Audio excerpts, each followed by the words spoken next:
Hello everyone, welcome to my channel DECOFIN classes.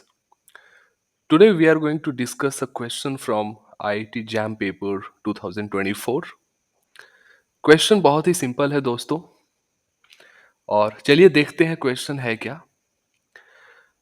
तो question ये कह रहा है कि 5 कॉन्जिक्यूटिव इंटीजर से कोई भी दो इंटीजर हमने रैंडमली चूज कर लिया है ना।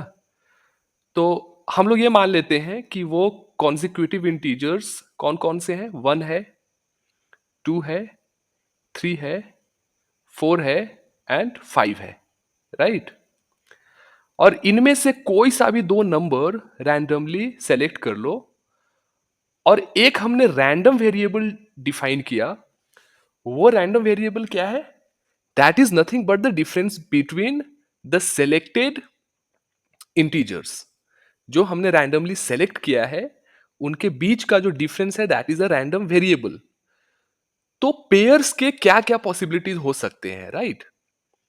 तो पेयर्स पॉसिबिलिटीज अगर हम देखें तो क्या हो सकता है?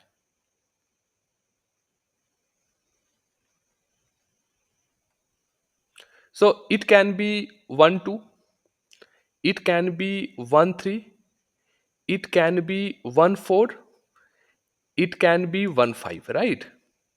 It can also be 2 3, it can be 2 4, or it can be 2 5, it can be 3 4, it can be 3 5, और it can be 4 5।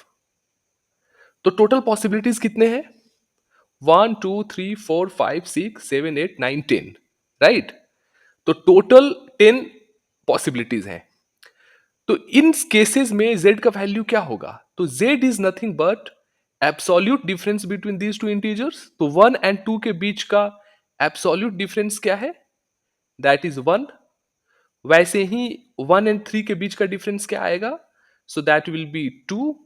1 एंड 3 के बीच में 1 एंड 3 के बीच का डिफरेंस है 2, 1 एंड 4 के बीच का डिफरेंस है 3, then you have 4, then again you have 1, then you have 2, then you have 3, then you have 1, then you have 2, then you have 1, है ना।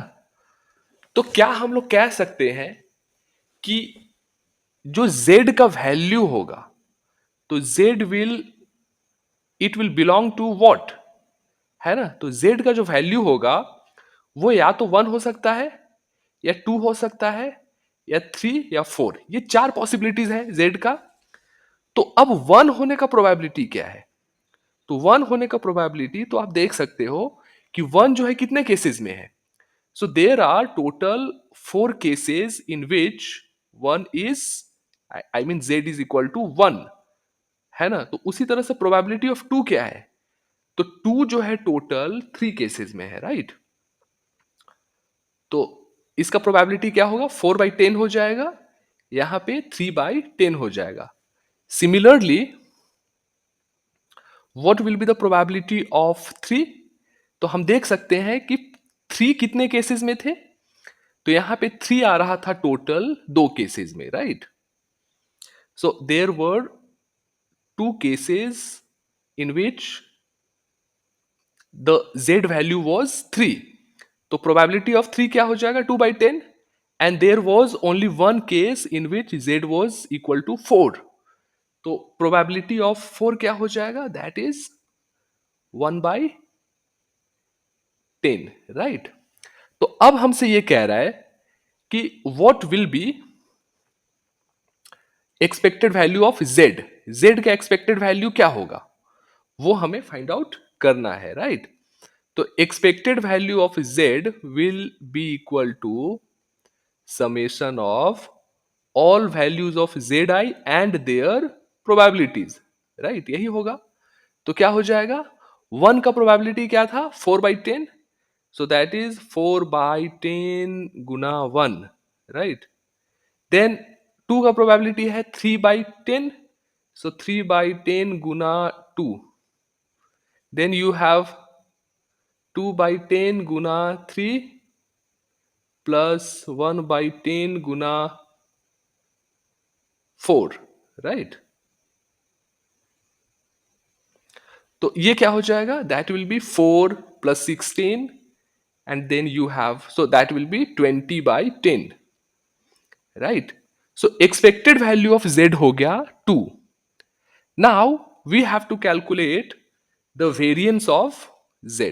We also have to calculate the variance of z. तो हमें पता है कि variance of z is nothing but expected value of z square minus expected value of z का whole square, right? ये तो हमें पता है, ये नहीं पता है, राइट? तो हम क्या करेंगे? हमें पता है कि expected value of z square क्या होगा? सो expected value of z square will be nothing but 1 का प्रोबेबिलिटी क्या था? 4/10, राइट?